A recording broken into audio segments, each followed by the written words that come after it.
Chapter 1461, Browning Gold 2. Glass Vault Throne. Fragmented mastery greater than common mastery. Silas finally seemed to register the notification. It seemed that he had actually gotten it a while ago, but even after finishing the refinement, it didn't improve any further. Even so, he was starting to understand the purpose of the throne. No, he was starting to understand the purpose of the Glass Vault Throne in specific. This entire path started from the Throne of Glass. But the Throne of Glass and the Throne of Glass Vault that he had mutated it from were two different things. The Throne of Glass had two paths, a path of a king and a path of an emperor, one that took him to be a man of the people, a person whose actions were filtered through the hope and pain of their subjects, versus a person who acted for no one but themselves. Silas had picked the latter path. Though he saved Earth, it wasn't for the sake of the greater good or a large number of people. It was for his own selfish reasons. He didn't want to be under the thumb of another's rule, nor did he want his family to have to suffer as a result of his weakness either. He acted for himself. Even if every being on Earth but his family died, he wouldn't blink an eye or give a damn. The essence of the glass was to reflect something, whether that was the hearts of the people or the hearts of the emperor who sat on the throne. But Glass Vault, Silas' eyes flickered. The essence of Glass Vault wasn't just to reflect his heart, but to dominate. The core of the lightning itself that came down from the dome of the world. It was punishment of a higher being, an existence that struck down even Gogo's ancestor. And now, Silas was vying for that position, looking to become that man, that heaven. Domination. The description of Glass Vault Throne said to understand, but was that really what he was meant to do? Or was he supposed to force the world into submission until it had no choice but to open up all of its secrets to him? Rewards. Dew of Browning Gold Elixir. Dew of Browning Gold, Elixir Template. A spurt of sunshine and a peaceful mind. This elixir soothes the soul and tempers the heart, accelerating comprehension and recovering wisdom. Browning Gold Elixir. 5% wisdom recovery per second, duration, 1 Dale, clear mind. The duration of the Browning Gold Elixir, not to mention its recovery, made Silas pause. The elixirs he knew have scaled with his stats, but this seemed to say 5% no matter what his wisdom was. There were no limits on it, and no grades for that matter either. Silas wasn't sure if he needed it at all. He had just spent a quarter of a day in intensive meditation, and yet he still felt good. However, the Dew of Browning Gold. That was the truly valuable treasure here. Clear mind was an interesting tack on of the elixir. If Silas was correct, this should be what the elixir template itself referred to as a boost in comprehension, though he wasn't sure if it meant generally, or if it specifically targeted comprehensions and increased their power. However, what he did know was that this elixir template would be highly valuable in the outside world. It had to be remembered that a template wasn't a formula, it wasn't teaching Silas how to make elixirs. A template was a treasure that did something in place of a profession. Meaning, all Silas had to do was give this Dew of Browning Gold the materials it needed, and it would spit out more elixirs on its own. While the elixir was useless to Silas, that didn't mean it would be useless to others. Plus, was it really useless to him? After a moment, Silas popped the lid of the Browning Gold elixir and downed the entire bottle. A ring of gold appeared around Silas' eyes and it felt like he had just downed 10 cups of espresso in a single sitting without regard for his burning tongue. And yet, rather than feeling jittery or high, he felt a smoothness, like his brain had suddenly been well oiled. To Silas' shock, the attention he paid to his body paid off as he realized what the elixir was doing. It was making the effectiveness of his wisdom 100%. Suddenly, Silas was burning his wisdom at a much faster rate, his thoughts spinning on overdrive. But as quickly as he was burning through it, the elixir was also replenishing it. /.. This is invaluable. If Silas had had this elixir from the start, rather than 6 hours, it might have only taken him half an hour or so to refine the entire world. At that moment, the doors to the safe house opened as the others stepped out to find that the entire QuickTime event had been cleared. In fact, they too held a Browning Gold elixir in their hands, though there was no elixir template for them all. Silas hardly gave them a glance, though, focusing on the feeling within him. If he could maximize this, then there was a chance that he could manipulate madness control enough that he wouldn't need an elixir to enter this state. If he could do that, then one of the greatest weaknesses of his Dominus Paragon title, that being the empty mental stats he had, would be fixed. Well, at least the wisdom aspect would be. Niora looked around, and was even more shocked to find that Silas was just sitting on a throne in the air, completely unharmed. Without a word, Silas actually turned and left, leaving him there. The group looked toward one another, but in the end, they simply returned to the safe house. The gap was too large, there was nothing they could do to offer Silas. Silas stepped into a familiar world with dusk hanging on the horizon. He shot into the air and began the process once again. As he was moving, though, he was far from the only one clearing worlds. In fact, some teams had such brute force methods that the 30 minutes Silas was now taking seemed little more than a joke. Chapter 1462. Angel Wings. A squealing creature was skewered through by a trident, but its call was cut short by a burst of energy that splattered its body apart. Bone, flesh, and violet-tainted blood spewed in all directions except the one holding the man behind it, an almost furious sort of temper forming a wall of wool that made it feel as though even in death the devil-like creature didn't dare to blaspheme him. His temper doesn't seem to be the best right now. A woman with a sweet smile as radiant as the browning gold spoke with almost a hint of delight. On her feet, there were a pair of pink wings for each that fluttered along with her emotions, her body swaying from side to side as she stayed by the shoulder of Orthrian's cousin as though a little fairy. Despite this touch of innocence, though, there was a split pupil that nearly divided her iris in two, flickering to life from time to time as though she was trying to suppress it. Their team likewise had 10 people, but the lineup could be said to be truly shocking. This woman was the strongest of the Serpent Warlords. That already meant the group had not just one, but two of the 018 Sanctum's strongest lineages. And as one might expect, there was a man with a thick face of hair so dense it was hard to even make out if he had a mouth or where his nose started by the side. And then even further behind him, there was a woman with 2 orbs of golden light in place of her eyes. She was slender, but her muscles practically bulged out of her sleeveless armor the way she stood with her arms crossed. She had a particularly short stature as well, maybe barely 4.5 feet or so. But the arrogance on her face and the strength of her posture told of a personality much larger than her frame. All 4 of the strongest lineages, whale, serpent, ape, and lion, had come together to form a single team. And yet they all stood in silence as Orthrian rampaged about on his own, venting his frustration on one enemy after another. "Sterile, why are you so insistent on buzzing around like a little fly? I thought he was an emotionless brute. Who would have thought it only took a little loss to push him over the edge like this?" Sterile grinned. "Tell me, Liza, you think he's more susceptible to manipulation now? I've always wanted such a hunk as a boy toy." Lysa's expression became gloomy. "My name is pronounced Li-Ya, not Liza. Manipulate it again and it'll be my trident you taste instead of my cousin's. And second, if the Moon Clan finds out you try such a thing, we won't mind sticking a fork in you." "Ooh, I'm so scared. Your Moon Clan can do what it wants if it has a death wish. You're the one reliant on the Sanctum, I'm just having a little fun on the side." Lysa's eyes only narrowed, but he didn't respond. No one knew of Sterile's real origins, but the problem was that angel wings were an evolutionary quirk that very rarely occurred in the universe. And that was because everyone knew there was an extremely oppressive gene lock on them. Gene locks in their most rudimentary form were extremely common. But there were some gene locks so powerful that they pigeonholed the universe itself, not allowing worlds to let certain evolutionary characteristics bloom in the first place. Angel wings were the mark of gods, a very specific clan of gods that Liza didn't even know the names of. What Sterile had couldn't be said to be true angel wings.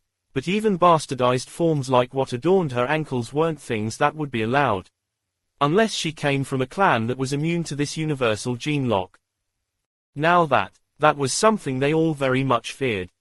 Of the serpent warlords that had come, she was the only one of her kind, the other 2 being scaled humanoids of various types. Sterile pouted when she saw the lack of a reaction. "Boo, 50 boring." She had only just said it when a nice notification came. "Oh, goody, my hunk finally finished." Her smile bloomed bright. Sila's eyes flashed open. This was already the 4th world he had cleared, but he still hadn't reached bronze mastery and glass vault throne. The irony was that while everything had become faster, because his wisdom's effectiveness had caught up with his actual stats, he was too easily able to use his perfect spark mastery as a crutch. Because he was relying too much on his actual comprehension of runes, Glassvault Throne wasn't the medium through which he was controlling things, so its progress had slowed significantly. He had actually been making better headway when his wisdom was lower, even though it took longer. That said, the rewards were truly shocking. It could be said that the Tower of Champions was truly living up to its reputation. Although there was a very high bar to cross to make it to this point of entry in the first place, after you had done so, it felt like you were stumbling over gold bars everywhere you went. After the Dew of Browning Gold, Silas received an ether upgrade elixir that actually granted an ether of 94 foundations, an orb capable of promoting a mount to legendary, and as though these things weren't shocking enough, the last was a legendary wisdom gene. Silas looked down at the last reward he had received only just now, his gaze flickering. He hadn't spent so very long before he even laid eyes on his first legendary gene, only to have it taken away. The next time he formed one, he had to sacrifice the both of them to reform the foundation of his body. And now, one had come to him on its own. Silas realized at that moment that the Tower of Champions wasn't just a place he had to speed run to get back to Earth in time, it was a place he could establish a foundation that would lead to his rise. If he integrated this gene with Extricate's help, his comprehension of wisdom might just skyrocket enough for him to complete the evolution of madness control he needed. At that point, he would no longer need the Browning Gold elixir to maintain this state of sharpness. But there was a problem. Gene state, malleable. Chapter 1463, Wisdom. A malleable gene state was more than what most could hope for. It meant an 80% success rate of absorbing a gene. Just a year ago, back when the trial first began, Silas would have killed, quite literally, for a gene state elixir of this caliber. He had tried to find better, he really had. It should have been relatively easier given the fact he was only an F tier and his sheer amount of wealth. But a malleable gene state elixir was still the very best he could find. Under normal circumstances, he would feel good about his odds. But right now, a 20% chance of losing a legendary gene that was so useful to him felt like too high a chance of failing. When he was dealing with the legendary genes of the Emperor armors, he was already guaranteed to succeed. The space was already made in his body and the system was facilitating everything. But now, there was no guarantee. That said, even if he failed, using Extricate would give him quite the long period of time to sense and feel things out. The question was, should he wait it out? Given the quality of the rewards, it wasn't impossible that he would run into a legendary free gene elixir that would grant him a 100% chance of success. No. Silas decisively took the legendary gene, communed with Extricate, and pressed it into his chest. At that moment, it felt as though a flashbang had gone off in his mind. He still remembered the first time he had used Extricate to absorb genes. It was like he was floating on a cloud, looking into the secrets of the universe and that of his own body through but a single lens. However, since then, he had experienced it several times over. From bronze genes to silver genes, and then from silver genes to gold ones. He thought that he was ready to truly experience a legendary gene, but he was wrong.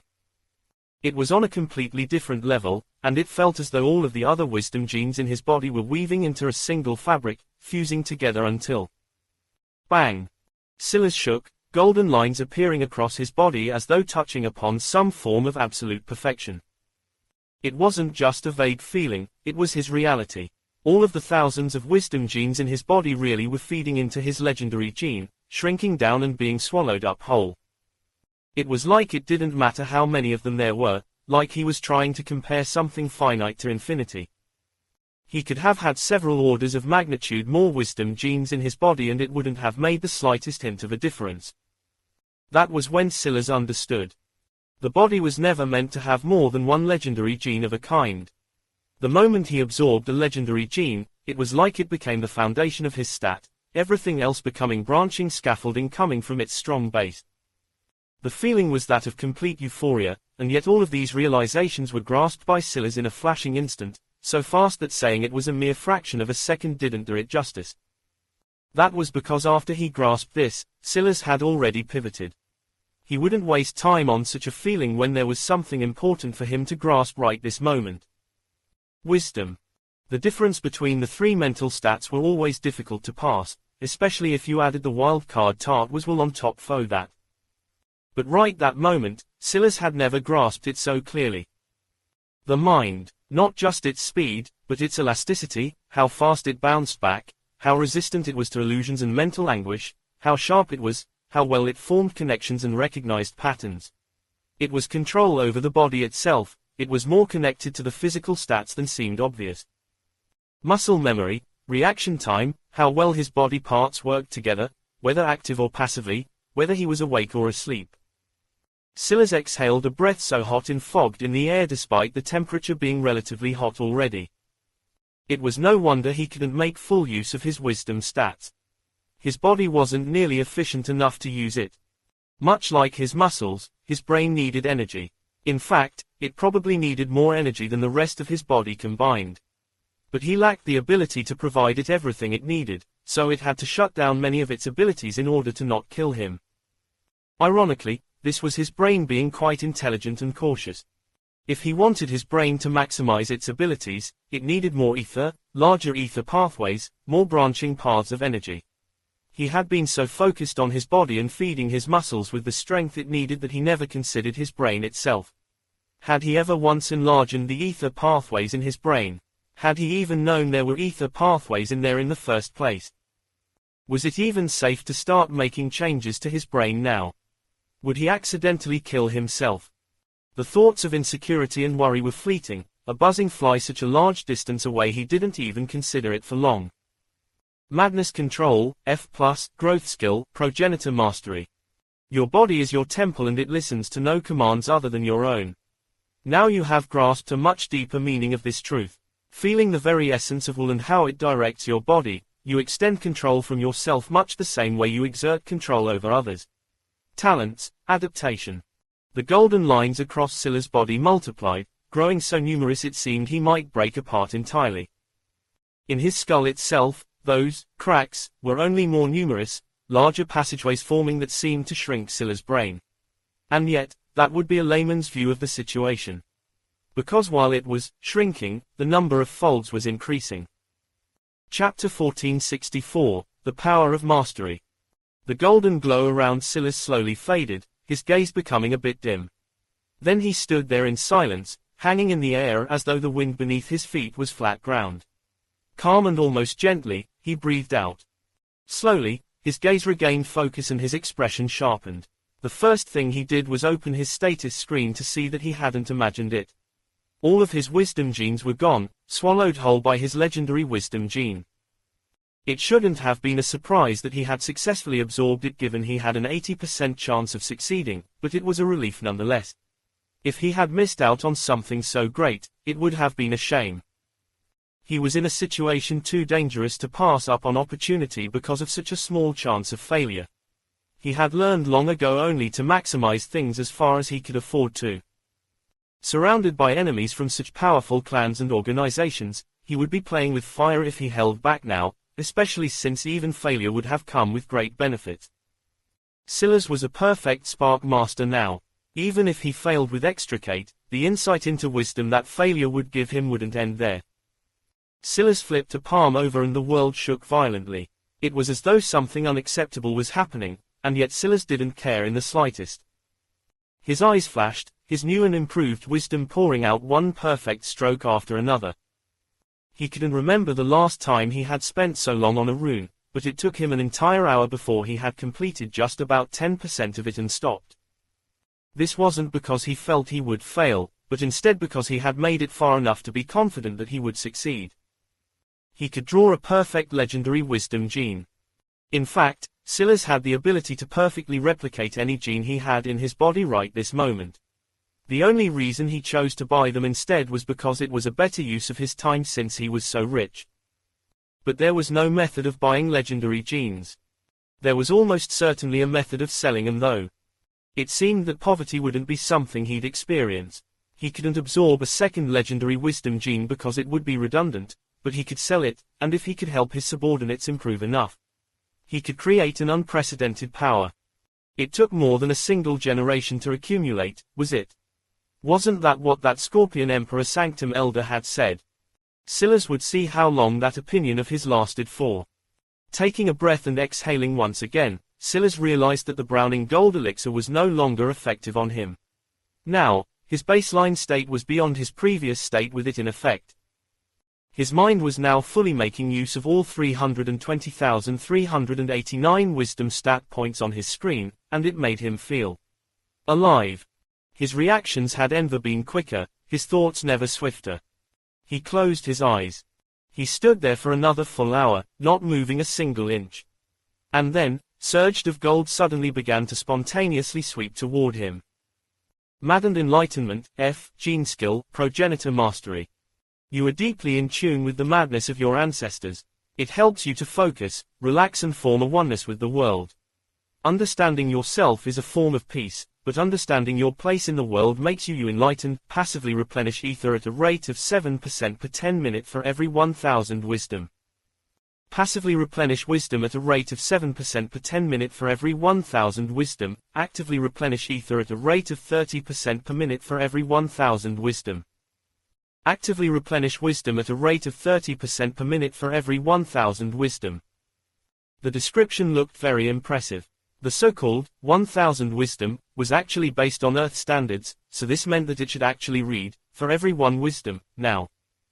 The problem with that, of course, was that a mere F gene skill couldn't possibly scaled up provide 30% by 30000 replenishment. There was an implied cap that Silas' scouting skill of the time couldn't see through. By the time you got to 10,000 wisdom, or just 10 wisdom, the skill would completely break down. There was a reason Silas hadn't used it in such a long time. He simply hadn't had the time to improve it despite his madness comprehension and madness control, leaving it far behind. Now, however, everything would change. Maddened Enlightenment, FFF plus Growth Skill, Progenitor Mastery. You are deeply in tune with the madness of your ancestors. It helps you to focus, relax and form a oneness with the world. Understanding yourself is a form of peace, but understanding your place in the world makes you enlightened. Understanding your place in the world makes you enlightened, but understanding your wisdom's place in your mind makes you your own idol. Passively replenish ether at a rate of 10% per 10 minute for every 10,000 wisdom. Passively replenish wisdom at a rate of 10% per 10 minute for every 10,000 wisdom. Actively replenish ether at a rate of 30% per minute for every 10,000 wisdom. Actively replenish wisdom at a rate of 30% per minute for every 10,000 wisdom. It was an absolutely ridiculous growth skill, one that looked almost cartoonish. It made Silas realize just how much potential he was leaving on the table with his current skills having such poor mastery. This was what all of his skills could look like if he could just get him to progenitor mastery. Without even activating Maddened Enlightenment now, he could recover over 320% of his wisdom and ether in just 10 minutes. That meant, as long as he wasn't burning through all of his ether and wisdom in under 3 minutes, he would never run out. Silas had 2 legendary gene classes within him, and every one of his skills had this level of potential within them. He had known before that he needed to raise their mastery. But now he was even more determined. Chapter 1465 Close. Silas took a breath and exhaled. Almost there. Standing in the air and stepping off of his throne, Silas didn't look back as the throne faded from sight. His focus was on something else entirely. Until now, he hadn't been able to find if there was a pattern he needed to follow or if there was a way of deciphering where the stairwell to the next floor was baked into the tower itself. That said, Silas had another method. One kind for me. Level 62. Insight Path Talent. Greater than sense evolution triggers. Greater than sense nearby paths. Greater than intuition. Silas had a stack of abilities that was nearly godike. It could be said that he had some measure of ability to see and feel out the future because of them. In fact, it could be said that ever since Vipermancy reached the E grade, an event that had happened more than half a year ago now, he had been ignoring a lot of the pinging and warnings he received. He had too many things on his hands and it practically felt as though there was a new method of improving his contracts around every corner. Despite knowing this, Silas had good reason for ignoring these feelings. If you had so many methods of accomplishing the same thing, Was such a path even worth it? Sure, he had sensed a million different ways to improve his contracts, but it wasn't until he got his hands on the Sanctum's lineages that he felt it was worth his while to take such steps. What he was looking for wasn't just any old method of improvement. He wanted his contracts to be at his level. Even if they couldn't be Primus Imperium, he wanted them to be close, or else what would be the point? Back in their starship, Silas had sensed a path for Gogo.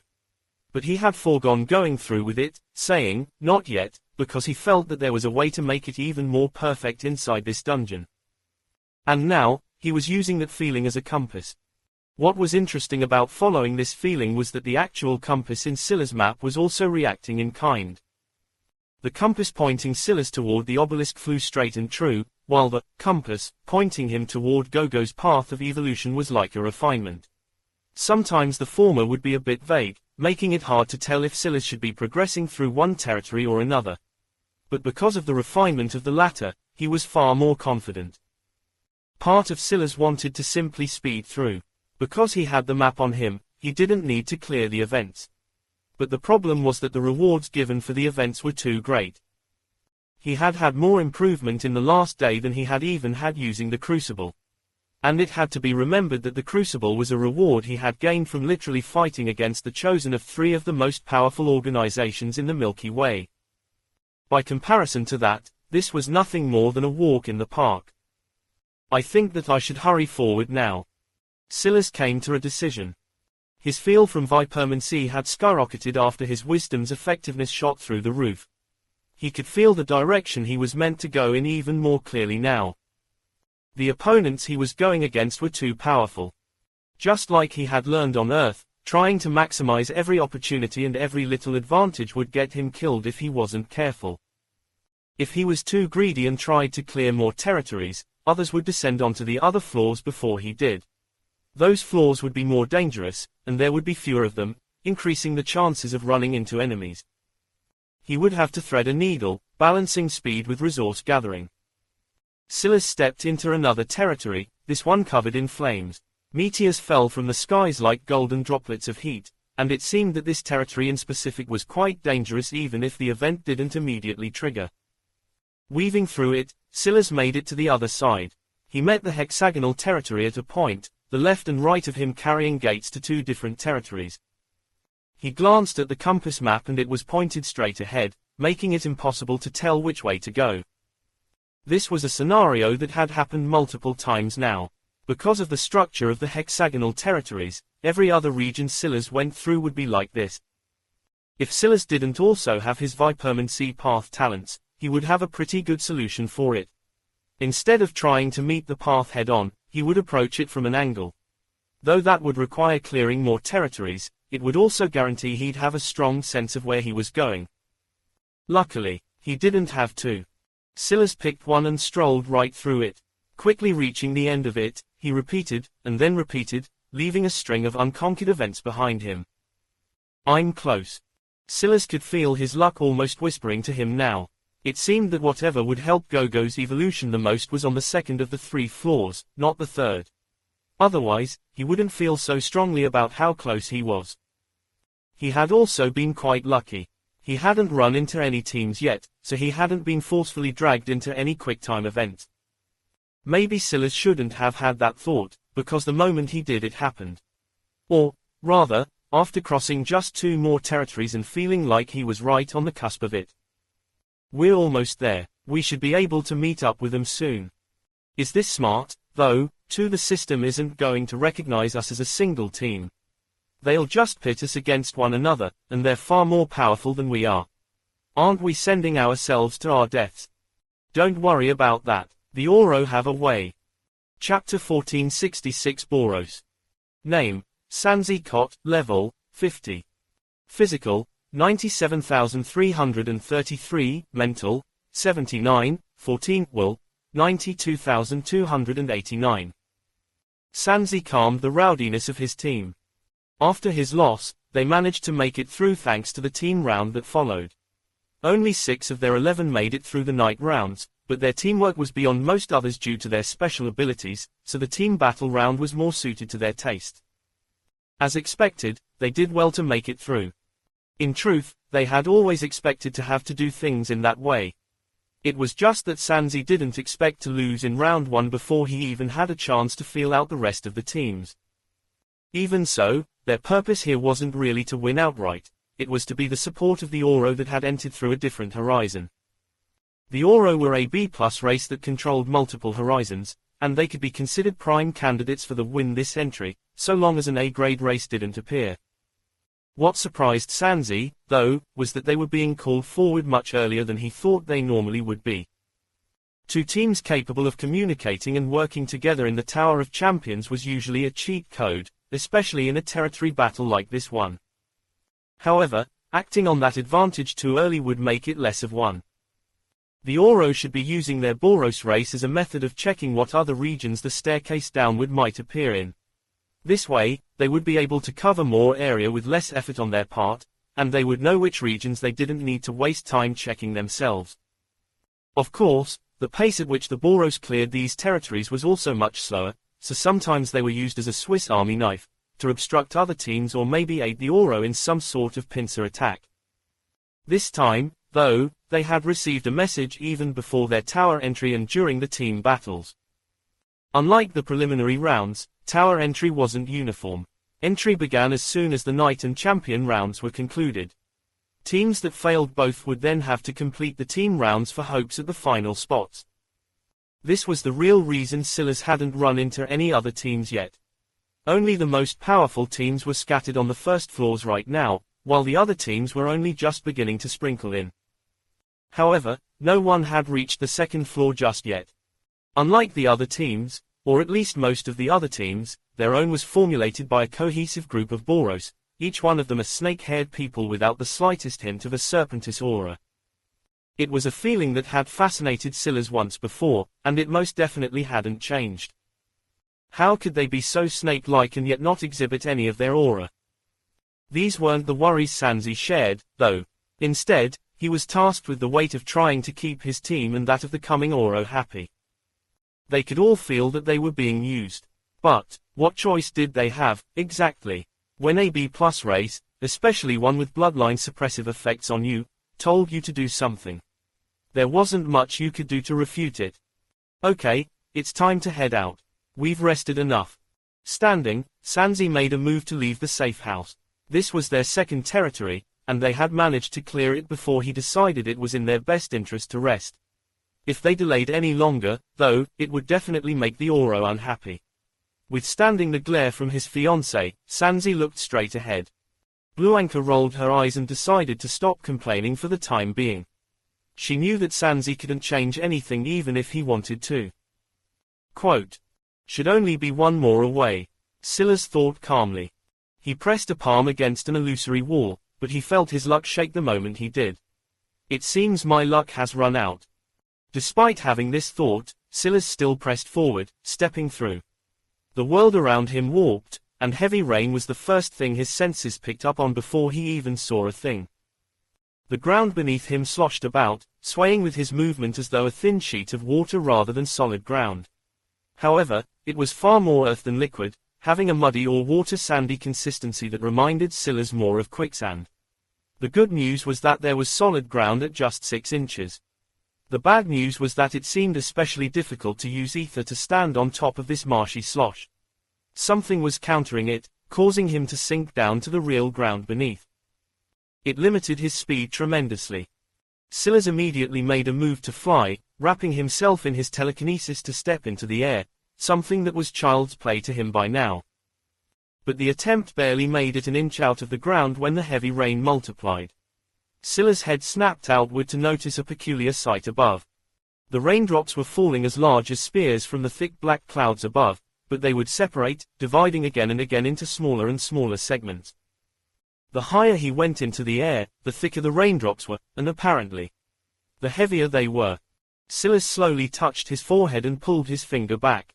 He caught a glimpse of his own blood before it was washed away by the heavy rain. It seemed that the mass of the raindrops increased so exponentially that even flying in this world was impossible. If just an inch above ground was enough to pierce through his defenses, if he rose out of all 6 inches he would need to in order to be free of this muddy quicksand, he might directly die from a single droplet. This world was by far the most dangerous one, and there seemed to be good reason for tea. The stairs were here. But so was another group. QuickTime event triggered. Chapter 1467, Ancient Boros. QuickTime event triggered. Menace of the Rain God. Level recommended, 50. Description: a single goal met by the struggle of two parties, a battlefield written in the danger of a furious god, and neither the patience nor the restraint to court peace. Event type: survival. Clear requirements. Last will standing.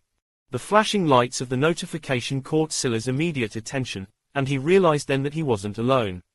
There were enemies here.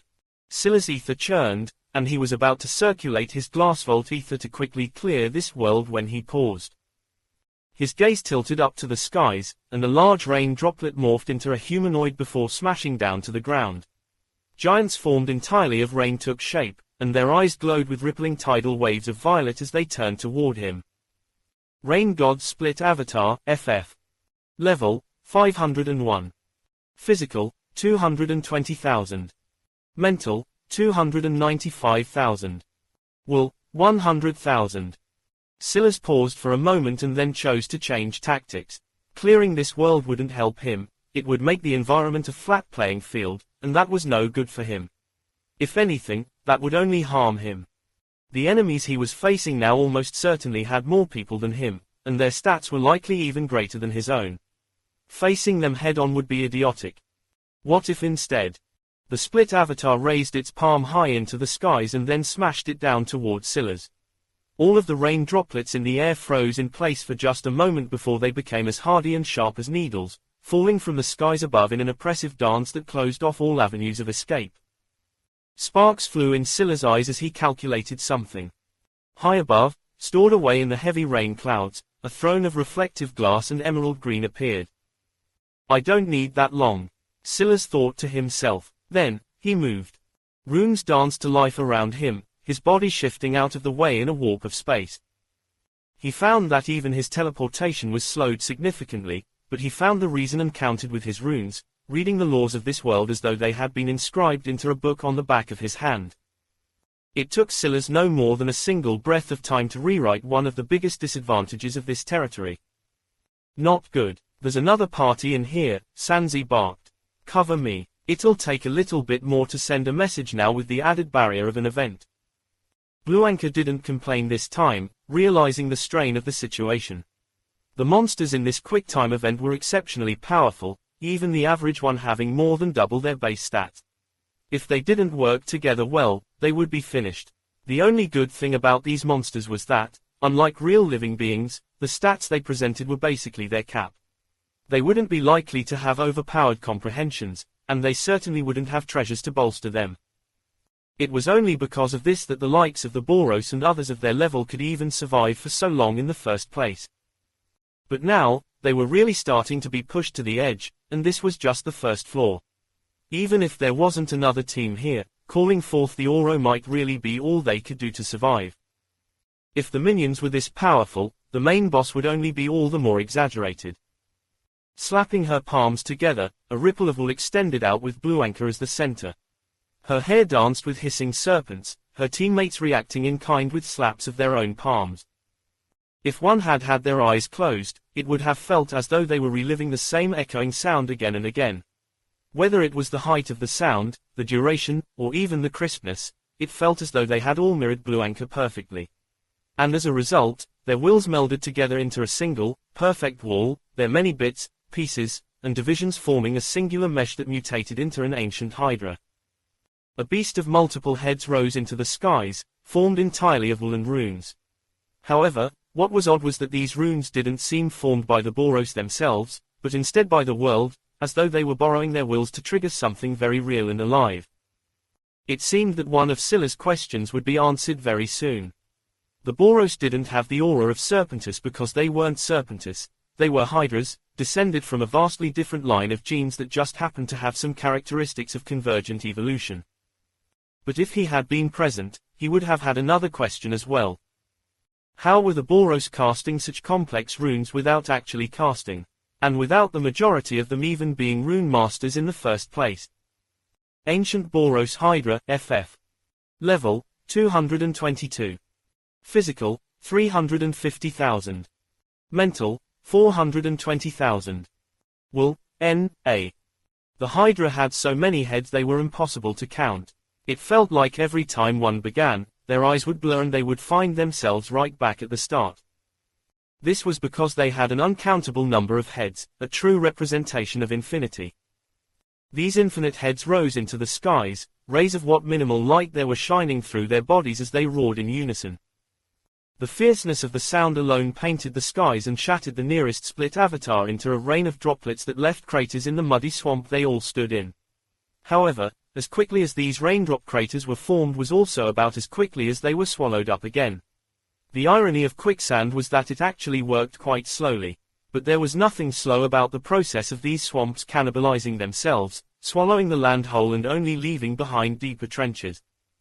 If one stepped into where those craters had been, rather than stopping at just 6 inches, you would be submerged completely. Chapter 1468, Rebel. Silas felt the wool long before he saw it.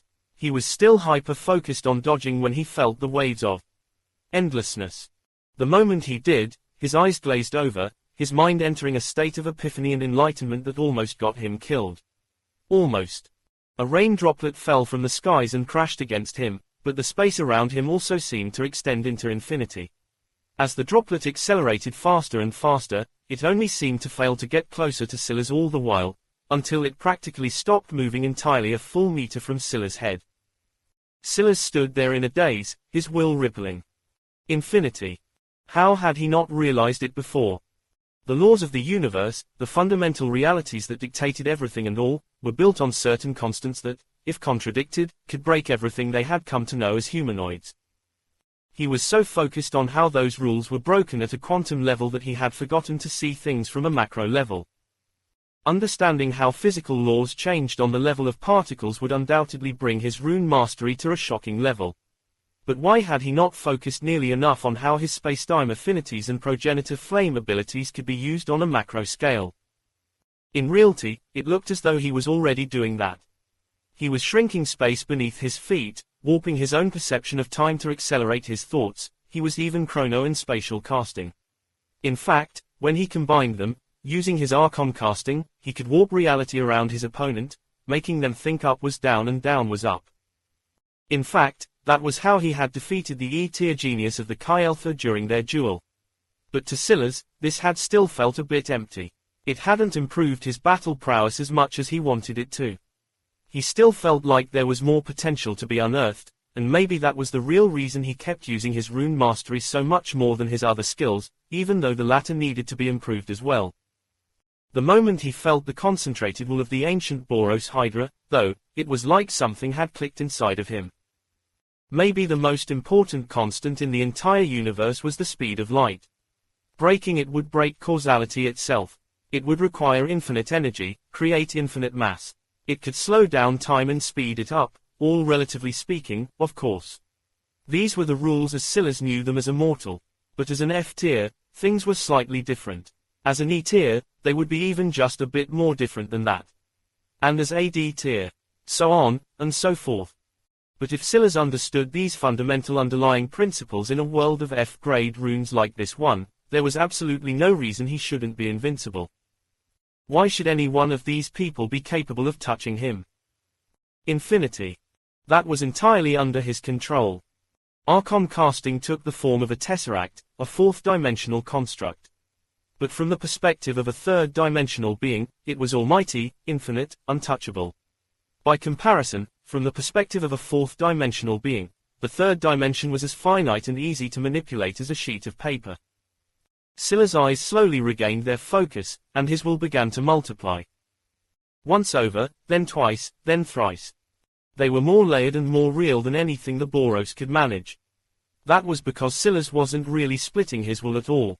He didn't need to divide it and grow it. He was infinite in the eyes of those of this third dimension. And so was his rune mastery. Silas reached out and clenched, the sphere of water accelerating toward him, shattering. But rather than becoming piercing droplets of rain, it instead divided into runes. Title upgraded. A marked will greater than an infinite will. 222. 222. 222. Anomaly detected. Willborn charisma has shattered for unknown reasons. Calculating. Willborn charisma has shattered for unknown reasons. Calculating. The messages repeated again and again as though the system was glitching and didn't understand what was happening. Silas completely ignored the messages. There was no point in paying attention to them. He was well aware that this was temporary. This was something he could only accomplish in a world fully formed of runes he had the ability to read, suppress, and completely comprehend. Here, he was a god. The runes of the rain god were completely seen through by Silas, and he rotated his clenched wrist. His eyes flashed and runeweaver pulled together. The droplet became a javelin that formed in the air, whole and complete, rippling with the waters of the world in a beautiful sort of reflective art. Silas slowly opened his now downward-facing palm and pressed down. The javelin shuddered just once before it shot off in a blazing arc of blue, moving so fast it didn't even leave after-images in its wake. Chi, chi, chi, chi, chi. It ripped through one giant after another, and it wasn't until all within an entire kilometer range were dead that a sonic wave hit them all at once. Boom. They all exploded at once. Calculating. Redundant error. Calculation impossible. The system has taken a keen interest in you, System Rebel. Title changed. System Rebel greater than System Chosen. From Rebel to Chosen, and from Watch to Priority. The system is unable to understand you and has now taken keen interest in your path forward. May your strength continue to impress. Plus 1000 luck. Plus 100% luck. System Reward. System Reward. Silas felt as though his mind had imploded. All at once, his luck shot up to over 2000, and the world responded in kind. Normally, Silas might wait to check what these rewards were, but he didn't have the luxury. He immediately opened them both at once, and when he did, his eyes couldn't help but narrow. Title changed. Milky Way progeny greater than Milky Way progenitor. Chapter 1469. Rolling upgrades. Title updated. Milky Way progeny greater than Milky Way originator. Silas found himself rereading the message repeatedly. The system had unexpectedly promoted him to originator of the Milky Way. This recognition was invaluable, though articulating just how much it meant was difficult, especially with an imminent threat casting a shadow over everything. Though Silas was certain something was approaching, he had no inkling of its scale or the strength of those who targeted him. The fact that adversaries were brazen enough to act after an entire demigod clan had been annihilated only added to his unease. Any enemy daring to take such a gamble was either utterly reckless or a being who had meticulously calculated every variable, confident of slipping through undetected. Silas often felt perpetually outmatched, as if forever trailing behind, desperately trying to catch up with schemes his foes had been weaving for decades, perhaps even centuries or millennia. Yet now, he finally possessed a sliver of leverage to turn the tide. If his originator status were confined solely to Earth, resistance would be nearly impossible without jeopardizing the entire human race. But utilizing the vast expanse of the Milky Way as his battlefield, that provided a strategic buffer, shielding those he cherished most. Exactly the advantage he had long desired.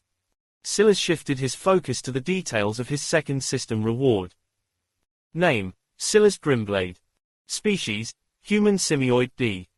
Alliance: Legacy 7777, Earth Originator, Golden Grove Elder, Beast Warlord Sanctum 073. Class: Glassborn Christ Emperor Legendary, F. Class: Chaotic Sovereign Legendary, F. Profession: Vipermancer Bronze, E. Profession: Runeweaver DDD+. Level: 50. Coins: 837, 111132, 382, F, 8,212,261, E, 1,232, D. Titles: Infinite Will, Milky Way Originator, Originator Saint, Palms of Fate, System Chosen, Sacred Tamer, Skill Originator. His gaze lingered on the DDD+ rank by his Runeweaver profession for so long that he nearly missed the subtle alert following right after. Originator Grandmaster. Shape your profession with your own hands, refine it, and transform it into something unprecedented. Glimpse into your profession's future, understand it, ease experience requirements, and pursue what lies ahead, staking your claim on a new realm in the world. Title evolved. Originator Grandmaster greater than Originator Saint. A saint towers over a grandmaster as a deity surpasses a mere mortal. The light of destiny illuminates your path, and the usual limits on your professions unravel like the boundless heavens above or celestial vault beyond. Greater than command an endless array of professions confined only by your will and foundation. Silas absorbed this message deeply. Infinite professions. Though professions didn't directly raise one's raw statistics, their indirect effects were formidable. Vipermancy contributed more to Silas's present strength than almost any other skill, and by a wide margin. In truth, he had yet to unleash even a fraction of its true power. He was far from mastering it. And now this title suggested he could hold limitless professions, after elevating Runeweaver to a DDD+ grade all on its own. Suddenly, clarity flooded Silas's mind. His charisma swelled, bending reality toward his volition with overwhelming force. Move forward, he willed internally. With a single step, Silas vanished, heading straight for the massive, menacing Hydra looming in the distance. Sanzi finally put away his communication device. He glanced at his fiancée and the others, noting they seemed to hold firm. It was his moment to scout the surroundings. Because of the group combat restrictions, he couldn't easily enter mid-fight. Their wills needed perfect synergy, drawing upon the very core of their bloodline. It was already challenging to maintain harmony with him given his power exceeded theirs. Joining midway could disrupt the entire balance. Besides, if he had been present from the beginning, the Hydra would have been even more formidable. Just as he prepared to ease his tension, a sudden chill gripped his heart as his gaze locked onto activity in the distance. They were approaching faster than anticipated. The Boros race had already unleashed their ace to hold this defense line, so Sanzi hadn't expected any intruders to breach the territory at such speed. How overwhelmingly strong were these forces? Sanzi's body froze when he sensed a familiar aura. Long before spotting Silas, the presence unsettled him. That insidious toxin of power that crushed and shredded his will on contact was unmistakable. No. He quickly acted. Blue ankle release. We must unite, all of us together. The command reached his fiancée's ears. Though puzzled, she did not argue. As the current core of the ancient Boros Hydra, she bore a greater burden than usual, her will rapidly draining. Sanzi surged forward, ether coursing through his veins, his Hydra's hair billowing upwards. Their silvery black scales shimmered with reflected light as each roared in unison. He unleashed a resonant wave of will that briefly froze the massive, water-formed humanoid guardians just as Blue Anchor broke free. Instantly, Sanzi clapped his palms together. The incoming enemy is lethal. Stay alert. Do not lower your defenses. Caught by the urgency in Sanzi's voice, all sharpened their focus, clapping in rhythm to match his tempo. The heavens rumbled with raw power, and the ether streaming towards them surged exponentially. Ancient Boros Hydra, FF+. Level, 222. Physical, 400,000. Mental, 510,000. Will, N.A. Chapter 1470, Long. Ancient Boros Hydra, FF+. Level, 222. Physical, 400,000. Mental, 510,000. Will, N.A. The infinite heads of the Hydra rose up into the skies and unleashed a roar that broke barriers of time and space. Just what sort of concept was it to have an infinite number of things, all with a voice of their own, roaring at you in unison? It was the sort of thing that could break the will of a man. And yet, Silas only took a single step and appeared in front of the Hydra, peering down on it as it suddenly moved to attack him. But just as it seemed the first head to arrive would swallow him whole, it actually passed right through him as though it had stopped being corporeal at all. Chi. The head that attacked him burst into a rain of runes from Silas' position, delaminating as though a stick is suffering from waterlogging. Mathematicians on Earth said that there were differences even between two infinities. There were finite infinities and true infinities. It seemed that in practice, this was true as well. The Boros could only barely tap into the essence of infinity, nibbling on its edges and trying to replicate it. To their credit, at least they could certainly do so out of this Tower of Champions, while Silas could not. The moment their comprehension of infinity came across Silas' existence, it was as though it realized it wasn't even on the same playing field. Broken and unable to touch upon an existence so much greater than itself, it passed right through Silas as though it was trying to attack something far grander than it could fathom. Then, Silas moved, eyes the slightest twitch, and yet that was enough to change everything. It broke apart in real time, shattering into a rain that caused one of the Boros to cough up a mouth of blood. Sanzi felt his mind shake, and the smallest bit of disconnect caused all of them to separate, coughing themselves even though it didn't go as far as to draw blood. However, Silas' sharp eyes did notice one or two of the snakes, or hydras, on their heads dying and turning to ash. It seemed that in order to survive the backlash, they did the equivalent of lopping off an arm to avoid poisoning the rest of their bodies. Except in this case, they had hundreds of arms. Sanzi looked up with horror in his eyes. He knew that Silas was powerful, and he hadn't exactly tested the latter's bottom line. That was why he had been so cautious in the first place. But Silas shouldn't be this powerful. Could he be? When the thought reached Sanzi's psyche, his entire body shook from head to toe. "Run!" he roared. Without giving the others time to understand what was happening, his body churned with a mass of wild wind. The hydras on his head lengthened, increasing in size until he stood as a lone man while his teammates and his wife-to-be were all blocked behind him. Growing heavy, some of the hydra heads slammed into the ground, sloshing about in the heavy mud. The others, though, rose into the skies, weathering the heavy droplets that fell akin to cannonballs. Silas' eyes narrowed as he saw this. They're definitely not snakes, but why are they so similar?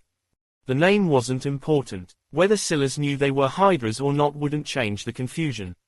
Something was telling him these creatures were a close relative of Serpentis, and yet his vipermancy profession wasn't reacting to them at all. Logically, convergent evolution was a very plausible answer, but Silas felt that it was actually the opposite. Divergent evolution. What sort of divergent evolution has an end result that's so similar in appearance but so vastly different in aura?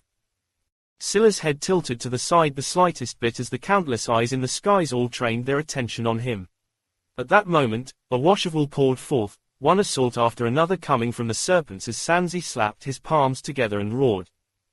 A pendant on the Boros race man's collar danced, and Silas actually felt his will solidify to a new level as he practically began burning through it. Silas slowly raised up a palm. Standing high in the skies as though the bombardment of heavy droplets couldn't harm him in the slightest, when moments ago they had nearly split his head in two, he calmly exhaled. One rune after another began to form in the air. They grew so numerous that they practically stacked atop one another. At that moment, all the rain in the territory froze in place and then converged. Silas flipped his palm, his finger pointing down. Lines of pressure filled the air as though gravity had reversed. PCHI, PCHI, PCHI. The water tore through one head after another, blade aura coating each and every one. An infinite will tearing through a finite will, riddling the endless hydras with holes that tore them to pieces and left them falling in their own rain. But this time of ash. Boros was truly mistaken to make this a battle of will, but it was also not his fault. His will was the strongest asset he had, and he had run into the one opponent he should try literally anything else on. Maybe if he had used the power of his body instead, things would have at least lasted longer, long enough for him to get some help. Unfortunately, he didn't last that long. The sight of him crumbling reached his fleeing teammates, and their shock, horror, and pain were painted across their faces. Bluanka didn't look back after she saw the first of her fiancé's hydras fall to ash. She refused to. One look back meant a split second slower. If she was just a little faster, a little bit quicker, maybe she could make it in time. When she saw the ripple across the world barrier in the distance, her eyes lit up with hope, not knowing that Sanzi had already breathed his last. Chapter 1471, Spiral. A young woman with hair formed of a nest of red-scaled serpents with golden eyes appeared. She held a long polyam in her hands with an odd U-shaped appendage on the end of it instead of a blade. Rattling from this appendage were golden rings and loops of various sizes, but perfectly symmetrical along the U-shaped curve. Her odd staff was practically glowing ruby, almost entirely transparent from some angles, and it perfectly complemented the almost too perfect, evil queen dress she wore. The deep crevice that outlined the center of her chest was just one of the features, the high arch of the collars that fanned out like the fins of a fish and the puffy folds that fell beneath her hips completing the look. This woman was certainly eccentrically dressed, and she was out of place amongst those that followed after her, a group of men and women with snakes of various colors in place of their hair. Each one of them wore real, substantial armor. And yet all of their auras and expressions seemed to defer to the young woman in front of them. Borodora Oro, level, 50. Physical, 192,888, mental, 221,997, will, 333,333. Miss Bluanka called out the instant she could. Sanzi, please. Sanzi needs your help. Borodora looked at Bluanka for a moment and then up at the skies before she looked down at the marsh her feet were in. Seeing her dress sinking into it, her face twisted with disgust and she waved her staff. With a whoosh, there was a forceful change in the marsh. He is already dead, Borodora said plainly, double-checking to see that her dress was in fine condition. Bluanka immediately paled when she heard this. Slowly, her head turned back to find that the last of her fiancé's hydras had already been destroyed. What color remained on her face vanished, her desperation pulling into the reactions of her hydras. They drooped, the light in their eyes dimming. Who did you face? What horizon are they from? Sanzi's information was clipped and limited. Bluanka seemed too out of it to even answer, and this made Borodora frown. Seeing the situation wasn't good, one of Sanzi's younger cousins immediately stepped in. We do not know, young miss. He was entirely alone and Sanzi didn't say much about him before he made us run. However, he almost destroyed our combat formation all on his own without much effort. Oh. Borodora's expression became more serious. The union of the Boros was one of the greatest trump cards. The power of their combat formation, especially with Sanzi at the center of it, would be substantial. Even she wouldn't dare to casually fight against it. Of course, if they pissed her off enough, she would certainly do so, and win at that. But it wouldn't be a walk in the park. It would take her a dozen or two exchanges, and she wouldn't hold back. That was still fast, but for 12 relative no-names to be capable of pushing her so far went to show why they always insisted on having the Boros come along whenever they too entered the Tower of Champions. However, to do it alone, and casually at that. Could it be? She came to the same conclusion Sanzi did without having seen Silas just yet. This person just might be one of the two Primus Imperium present in the tower. Her hydra hissed, raising into the air. The rattling of her golden rings kicked up a notch. Support, she said coldly, practically looking through Sanzi's cousin and the others. They would do what they were brought here for, Sanzi's death or not. A man with a blue-scaled hydra by her side took a step forward and pressed out a palm. Before Sanzi's cousin could react, it pressed against his forehead. Resigning to his fate, he didn't fight back. This wasn't a true death. But it might as well have been a temporary version of such a thing. Silas appeared in the skies a not too distant space away, but he didn't act immediately. For one, he knew that the situation had changed by the pinging in his QuickTime event, a notification that things had shifted. Second, he wasn't arrogant enough to believe that there was nothing that could surprise him right now.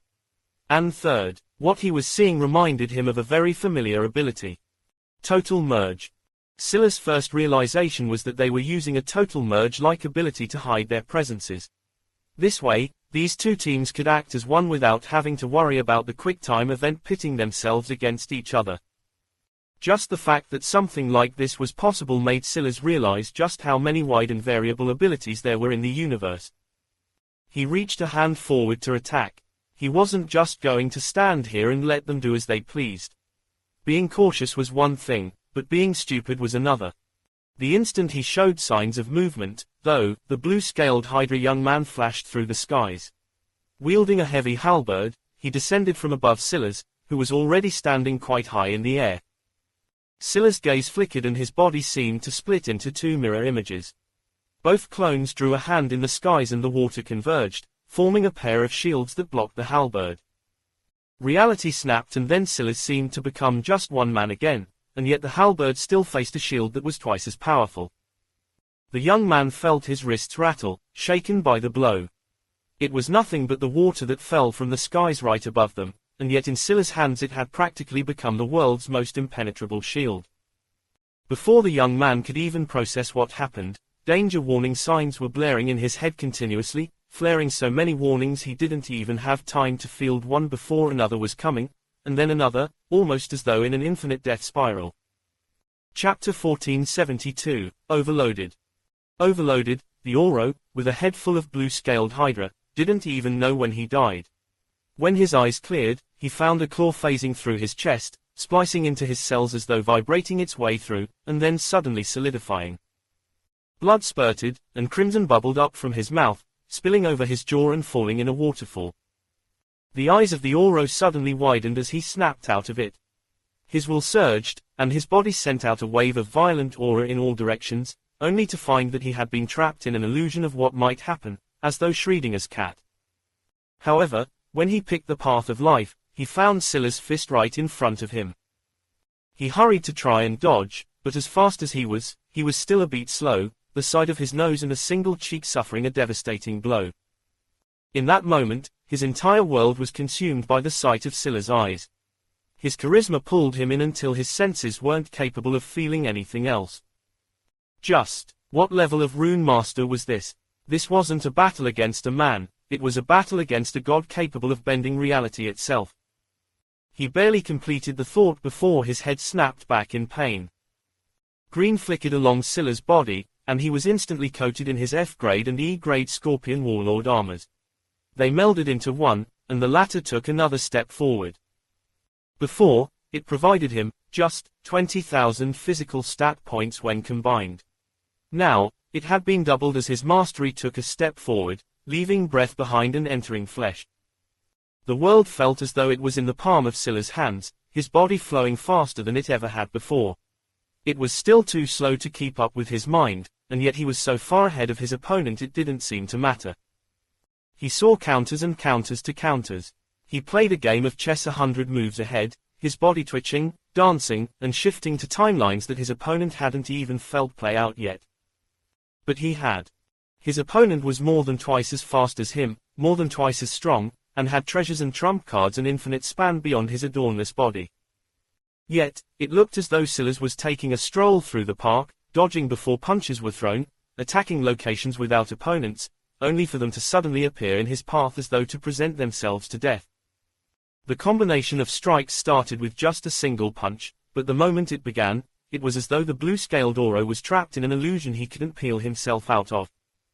Fists, knees, elbows, every attack began to layer the sense of danger in the man's mind once again. He couldn't sense the constant shift in the timeline, but his luck could. Every time Scylla's attacked, it was as though the blue-scaled Oro was facing every timeline of failure all at once. And it was overwhelming. Scylla's exhaled a mouthful of air so heated it steamed out of the corners of his mouth, and yet to the Oro it looked little different from a dragon breathing out its flames, lifting its head to the skies and roaring at the puny, insignificant creatures beneath it. With his hair dancing wildly, Scylla's unleashed a low kick to the side of the Oro's knee, stomping down with the same leg and exploding into an elbow across the latter's chin in the same fluid motion. Every blow resounded through the skies, echoing through space, stamping through time. The Oro's head flung so hard to one side a tooth flew from his mouth, and the world spun around him. Scylla's sidestepped his body, hooking his ankle with a foot and swinging his own leg forward. The Oro was flipped off his feet, with Scylla's right by him, his eyes sparking with lightning as he sensed an attack coming from the distance. Everything had happened so fast. The two seemed trapped in their own time warp, the world bending around Scylla's so much that even thousands of exchanges felt like nothing more than a breath of time to those not participating in it. And yet, this Borodora seemed to have a method of breaking Scylla's control, launching an attack that would interrupt them. Impressive, to be sure. But not nearly enough. Scylla's hand snapped out to the side, moving like lightning and catching the blue-scaled Oro's neck out of the eye. He flicked his wrist, his arm moving with the flexibility of a polyam. Bang! The Oro's body shot out with such speed he blurred into the outline of a projectile, his body slamming into the oncoming attack. Blood spurted, bone fell in a hail, flesh rending across the skies in sparks of a lost life. Scylla's took a step forward, and the world seemed to fast forward, the timeline of his bubble and the real world snapping back together. At first, the Oro down below were confused, and then the realization hit them all at once as though they had been there to witness the battle from start to end. They watched Scylla's toy with one of the strongest among them, watching as a young man they had great confidence in became little more than a toy. And then they watched Borodora attack him, only to be the one who killed him in the end. Scylla's reached out a hand and then clenched it. All at once, the blood falling from the dead Oro stopped and then solidified into a single bulb of crimson. The skies trembled, the clouds churning, and large sums of water droplets as large as small hills fell from above, only to freeze as well and fall into the crimson ball that was left of the Oro. The water burst into runes before reforming in on itself, forging a hydra of blue liquid that roared into the skies. Chapter 1473, Threat. Borodora's pupils constricted, her expression becoming incomparably serious. Just now, she had felt that something was wrong, so she trusted her luck and attacked. While it had worked out in the end, she wasn't sure that she could do something like that again. She didn't understand what had happened just now. This felt beyond rune mastery. It was like she was watching someone forcefully rewrite the laws of the world in real time. There were obviously limits, there had to be, otherwise her attack wouldn't have worked. But knowing that there were limits and exploiting them were two completely different things. And now, Scylla's had somehow mimicked their Oro and Boros clan secrets. She could tell that it wasn't the exact same, but what was clear was that Scylla's comprehension of infinity, while incomplete and flawed, was substantial enough that he could actually apply it in this way. The thing was that infinity wasn't a comprehension. It wasn't recognized by the system because it was far too complex. The current system didn't have a way of accounting for legendary comprehensions properly. There was a reason it rewarded those like Scylla's for carving out such paths so clearly. The system was still trying to learn how to allow it. But for the Oro and Boros, infinity was something they could only manifest through their soul constructs. No, it was more accurate to say that the weaker Boros could only form it as a soul construct. In fact, the Hydra that Scylla's had destroyed earlier was a soul construct. The Oro, though, were far more powerful and managed to form it as a will manifestation. However, it was said that many generations ago, before the Oro and Boros separated, and when their ancestors were at the true height of their powers, their concept of infinity manifested as their race quintessence, giving them the legendary immortal will. This was where the true legend of the Hydra came from. And the monsters their ancestors had once been stood on a level playing field with the most legendary creatures of ancient history. And now, that ability was somehow being mimicked by Scylla's through blood essence. Genes, gene talents, blood essence, bone essence, comprehensions, soul constructs, will manifestations, will cause, and race quintessence. This was how the layers of the body were laid out, and the deeper one went, the closer to one's foundation one was, and the more powerful the effects. Despite only using blood essence to present this concept of infinity, Scylla's comprehension of infinity mimicked the Tao it had once been in ancient times far more closely than anything Borodora had seen outside of the truest monsters of her race. How could her heart remain calm now? If she wasn't certain before, she certainly was now. Scylla's was one of the Primus Imperium of this world. If they wanted the best rewards of this opening, they had to defeat him and take his spot. But facing him now, she realized just how impossibly vast the gap was. She felt that if they went all out, they could stall Scylla's for a time. But the end result would be the same. Death. Reverend, the Oro that had just died, was probably the fifth most powerful amongst the group of 12, now turned 11. On top of that, he had fused with a Boros, increasing his power a substantial degree. By at least 50% or so. With her skill in using the technique, she could manage 100%, on top of being far stronger than Reverend to begin with, but she knew it wouldn't be enough. And as they continued to fight, she knew that Scylla's would only improve further. This concept of infinity he had grasped was definitely new. If they fought now, they would just be giving him time to perfect it. By the time he killed a second of them, a third, more, he would grow powerful enough that maybe he would only slaughter them even faster. She didn't even have time to comprehend how he had grasped their infinity from a glance, nor did she have time to comprehend what profession was allowing him to control their blood essence so easily. Right now, she only cared about one thing. Survival. Wait, she roared, her red-scaled hydra rising. They flashed into a larger size, growing from a pinky's width to a thumb's, and then doubling from there before they came to a sudden stop. They increased in length, raising into the skies before she held up a hand. Silas actually did pause when he heard her, but it wasn't because of her aura, nor the dangerous threat in her words, but rather what was in her hand. There was a great deal of concentrated wool in the orb she held up. It certainly had a wool that was beyond the F grade. I see. Silas knew from the moment the Oro and Boros fused together, the appearance of the latter wasn't a coincidence. They had managed to get here by bending the rules somehow. It seemed that this was how. The worlds here were all F grade, however, they had strict rules dividing them.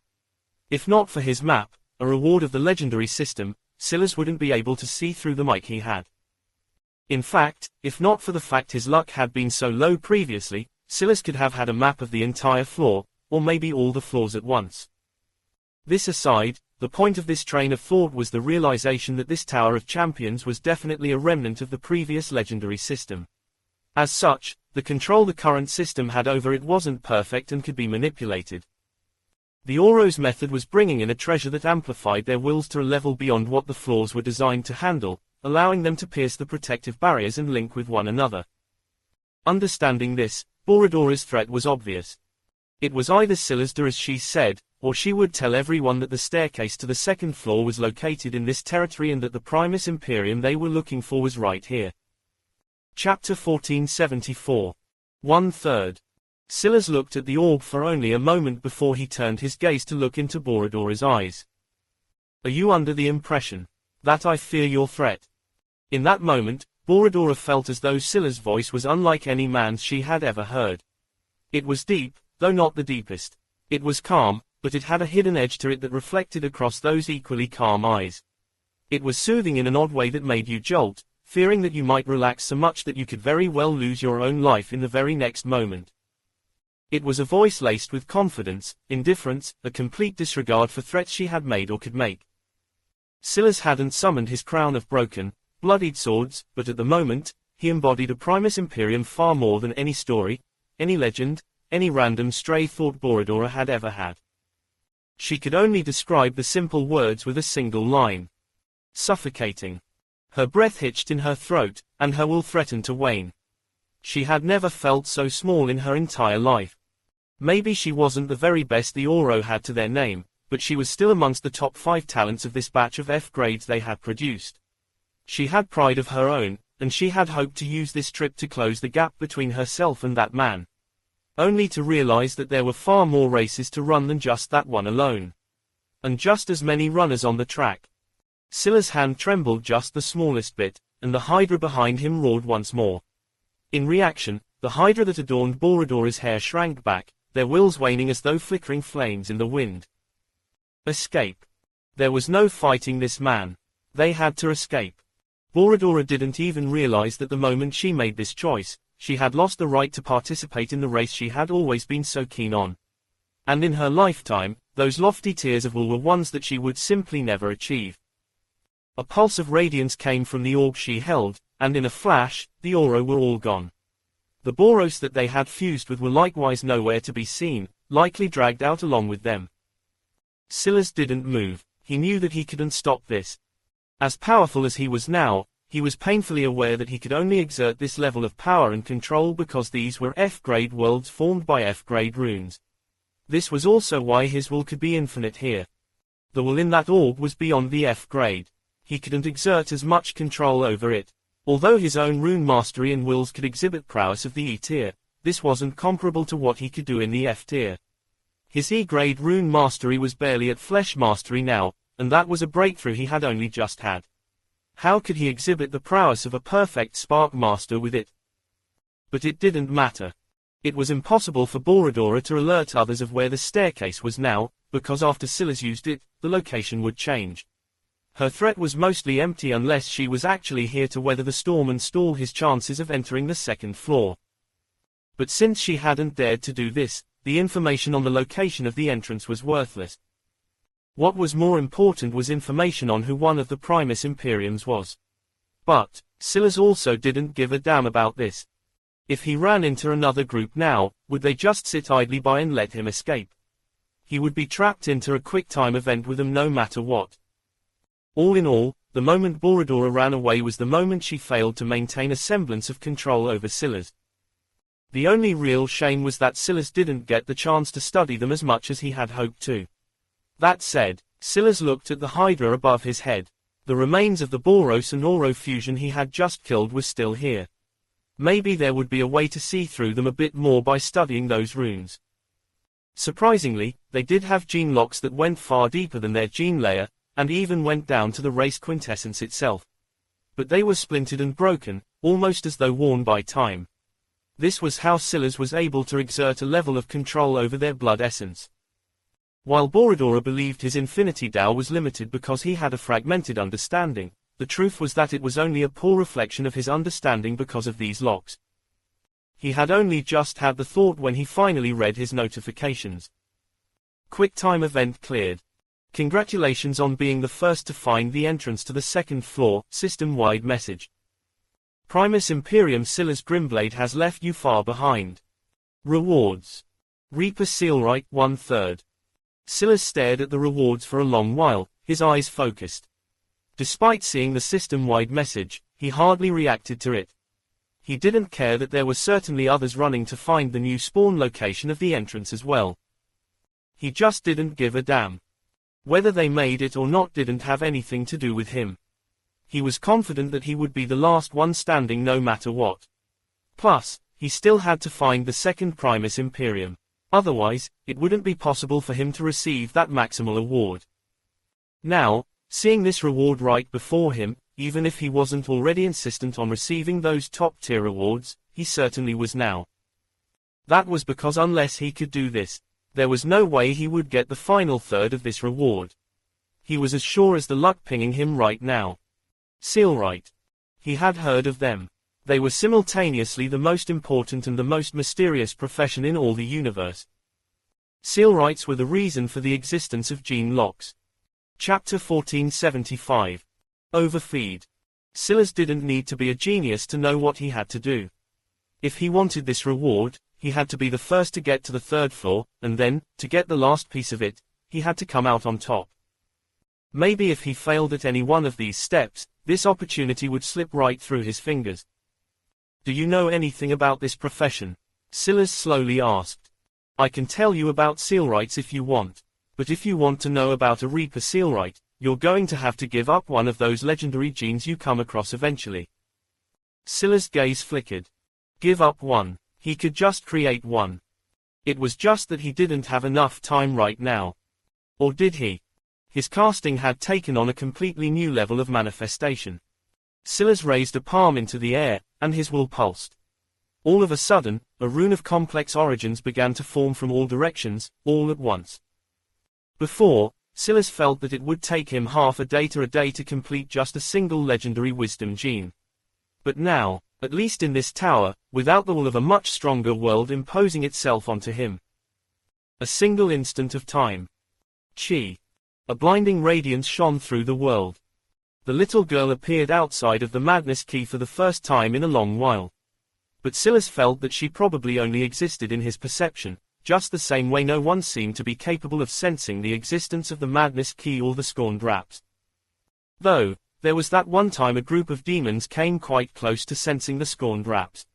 Or, rather, unearthing the origin of their flames, even bowing to them in worship. Do you understand what this means? The little girl said, looking at the legendary gene without breaking the slightest bit of eye contact. Silas didn't immediately reply. The little girl seemed to be implying something, but she should have been watching all this time. Why was it that she didn't just tell him to create a legendary gene before and instead mentioned giving up one he came across eventually? It was like she was trying to emphasize that there was something special about Silas being capable of doing this. But wasn't that obvious enough? Silas had been through quite a lot before he got to the point that he could produce a legendary gene with a single thought. Though, if others heard these thoughts, they might try and wring his neck dry of blood. Even being a Spark Master wasn't enough to guarantee the ability to draw a gene of any kind, let alone a legendary gene. Silas was in a unique position. Not only was he a perfect Spark Master, he was also a Primus Luminaria with access to Taboo Bond. a legendary path profession with a path talent that allowed him to bypass the need for the system and directly fuse with genes and extricate them on his own. It's precisely because of the enhanced sensory overload he gained by accessing genes like this that he was able to so perfectly understand wisdom so quickly. Suddenly it clicked. How much benefit do you gain from being overfed? Silas suddenly asked. He hadn't needed to worry about the Madness Key's needs for a while.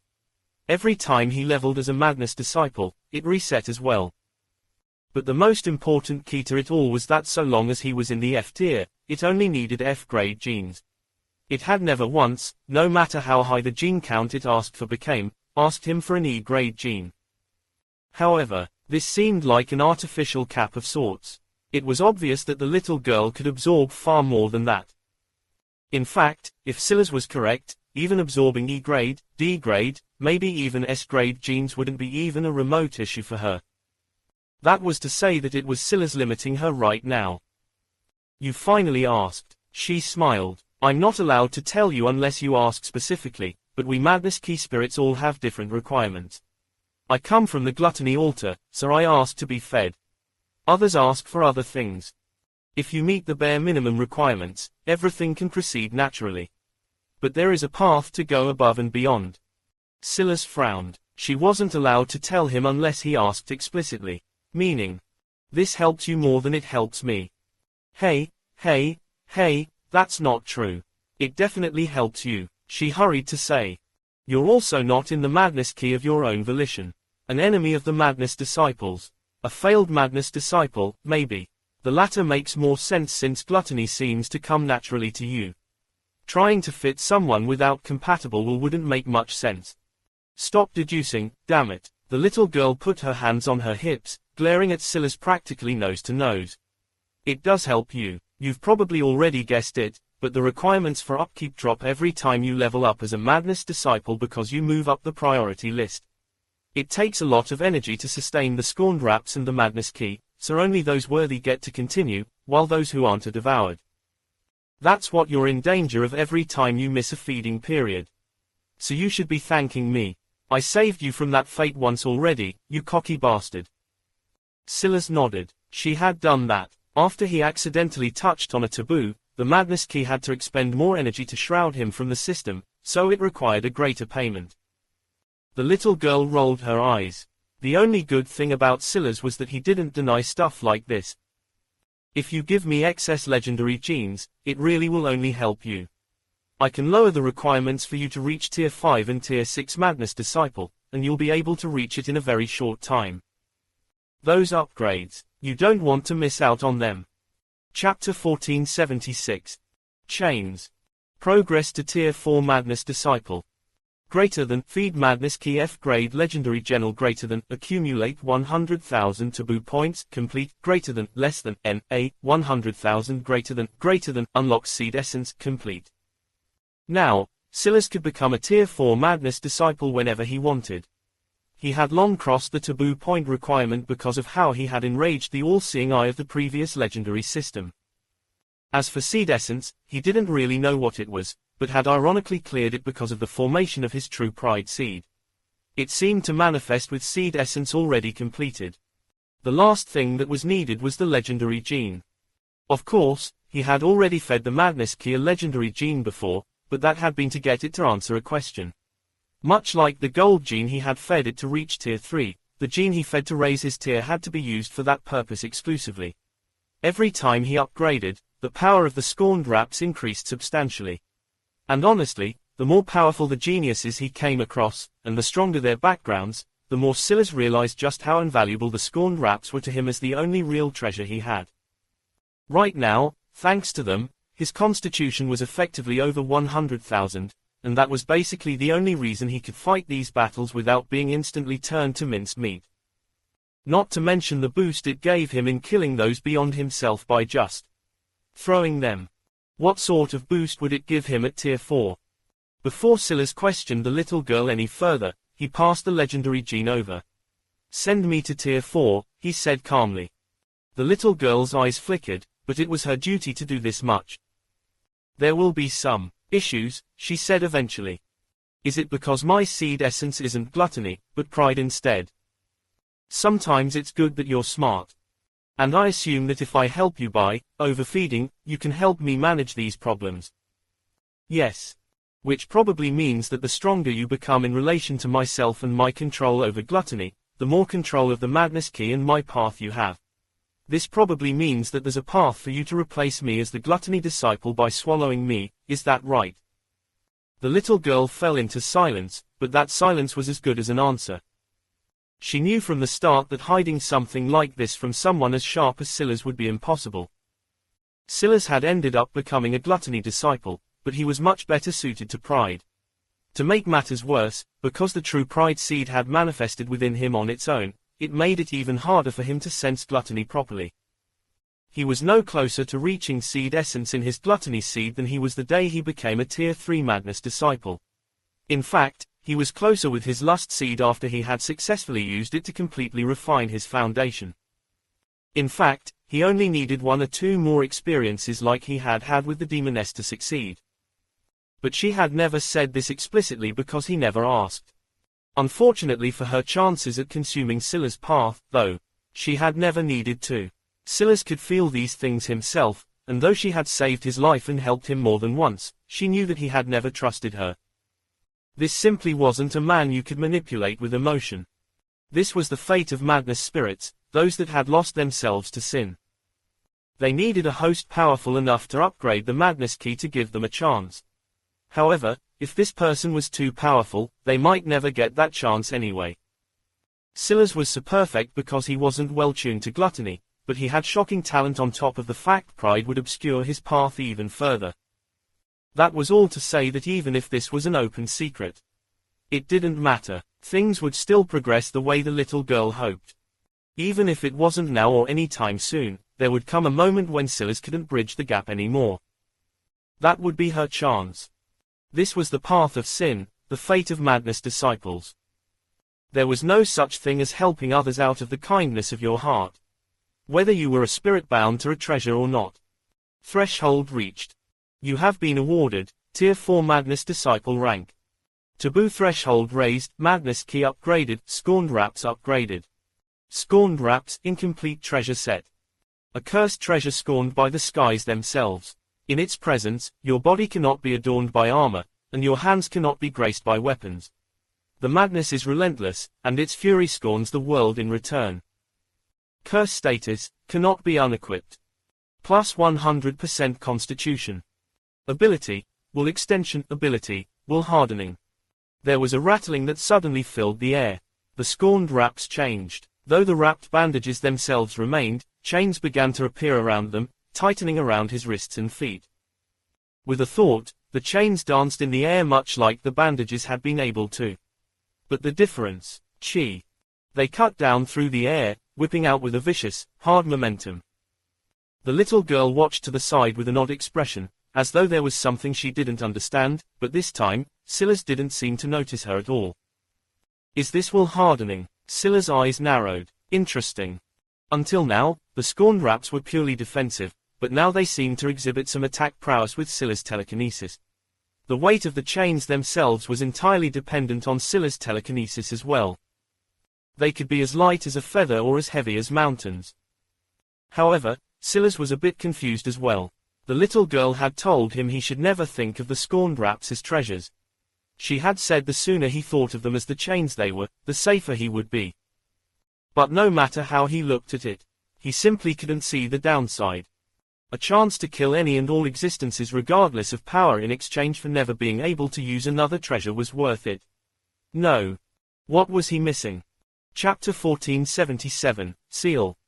Progress to Tier 5 Madness Disciple.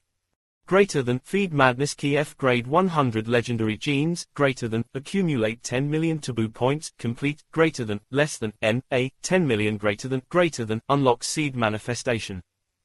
Silas' gaze flickered. That was quite the boost in requirements. From just 1 legendary gene to 100. If he didn't have the abilities he had now, how long would it take him to do something like that? It seemed that the tiers of Madness Disciple became exponentially more difficult with every step you took. It was no wonder the little girl said that she would make it easier. All that said, she probably wasn't talking about the genes, but instead the seed requirements. Whatever seed manifestation was, he hadn't reached it yet even with his pride seed. But he had a feeling that it was a tall order to reach. Raising a palm, Silas drew another legendary wisdom gene.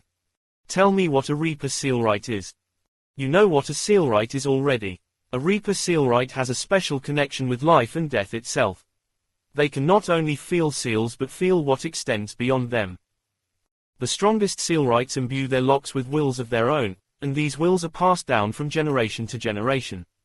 The existence of these wills usually makes gene locks especially powerful even when a race is declining. By the time gene locks of this caliber begin to deteriorate, so little of the original race remains in the descendants that there is nothing to gain by breaking their gene locks in the first place. Silas' eyes flickered as he suddenly came to a realization. The Oro. Just now, he had felt that there was something particularly broken and fragmented in their bodies. It seemed that this must be an example of a gene lock that had deteriorated after their descendants weakened too considerably. But if what the little girl was saying was true, then that meant that a Reaper Sealright would have a unique ability to sense these. Suddenly, Silas thought of Gogo's gene locks. Those were a very different form. They weren't the simplest form of gene lock only designed to stop others from taking what wasn't theirs. Gogo's gene locks, though, were like chains on his body, hiding his true potential from both himself and the world. In the most recent gene lock Silas had undone, he had received a vision from Gogo's ancestor. Could it be that this was what Reaper Sealrights would be capable of? Back then, Silas had been able to use that vision to improve his comprehension. In fact, that had laid the foundation for awakening his true pride seed. The pride Gogo's ancestor had embodied was buried deep within him even now. It was because Silas had so clearly understood what Gogo's ancestor wanted that he wasn't in a rush to help Gogo improve. If it wasn't perfect, it wouldn't be worth it.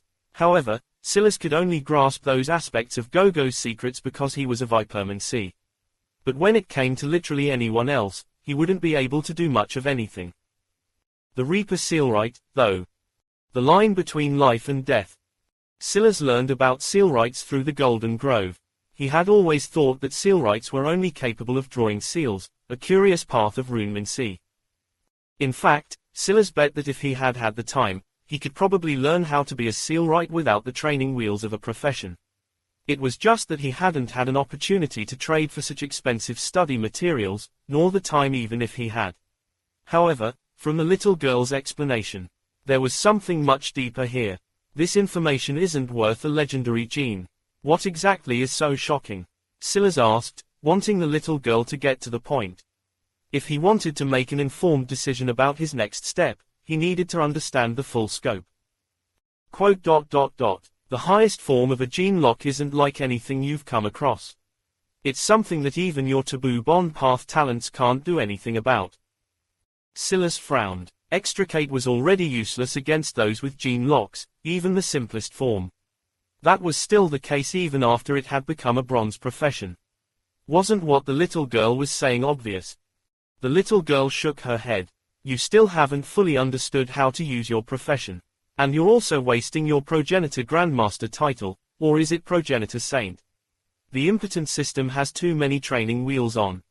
A sudden realization came over Silas. A profession was so powerful because it basically gave you a broken ability you could offload the mental strain of. However, was that the way to maximize your profession? Silas had been able to learn to use fusion even when heavily injured only after studying Gogo more thoroughly and experiencing that vision of his companion's ancestor. Like that, he had been able to bypass the limitations of the system. But who said that was the limit? If he was more intentional with how he used Extricate, would he still be restrained by inferior gene locks? Silas fell into silence. He really did have so much to do, and yet so little time to do it. Progenitor Grandmaster had been a title that allowed him to sense the path of his professions in the future and accelerate their improvement. Now, it had upgraded to Progenitor Saint. If he still wasted it even now, he would be too foolish. The highest forms of gene locks wouldn't care about even a legendary Viperman talent, unless you managed to surpass the combination of every ancestor a race had ever had. These gene locks exist as permanent deformations in the fabric of reality, twisting and changing even the paths of evolution the universe allows. The more of these gene locks appear, the fewer paths there are to godhood as one race after another seals those secrets behind their bloodlines. Even long after these races fall, these paths are permanently sealed. A Reaper Sealright, or a Sealright at its equivalent level, is the only path to godhood. Chapter 1478, Unbridled Domain. Silas stood in silence for a long while, realizing now just what sort of choice was sitting before him. No, not a choice. There was no choice to be made here. This was an opportunity, one he could either grasp, or forever be crushed beneath the weight of inferiority. If what the little girl was saying was correct, and it certainly was, there were only so many paths to godhood in existence. The universe tended toward perfection. Those that were worthy of surviving would, and those that were weak would die out early, or their traits would be eradicated. It was the simple concept of survival of the fittest, Darwinism as it was understood by Earth. But what would happen if every time a race reached the apex, they kicked down the ladder they had used? If this happened enough times, over enough years, you would eventually reach a state where the universe was so constrained that maybe no god races would appear anymore. Or, maybe, you would reach a situation where there was a limited number of spaces to level up. 7 mortal Thriskai clans, 7 demigod Thriskai clans, 7 god Thriskai clans. A single demigod clan's eradication had sent an entire corner of the universe into a mad scramble. Soon, countless horizons would be embroiled in war, all for the chance to scale this ladder and reach a new state. And now, this little girl was telling Silas that if he wanted an inside track to climbing this ladder, he simply couldn't afford to miss out on this chance. The weight of it all fell heavily on Silas' shoulders. This was an opportunity he couldn't miss out on. No matter what. How many legendary genes do you need to upgrade me to tier 5 disciple? 1,000, the little girl said quickly.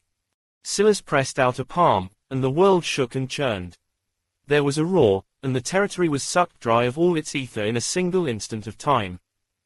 It had to be remembered that the beauty of breath mastery was that a rune master no longer needed to provide runes with their own ether.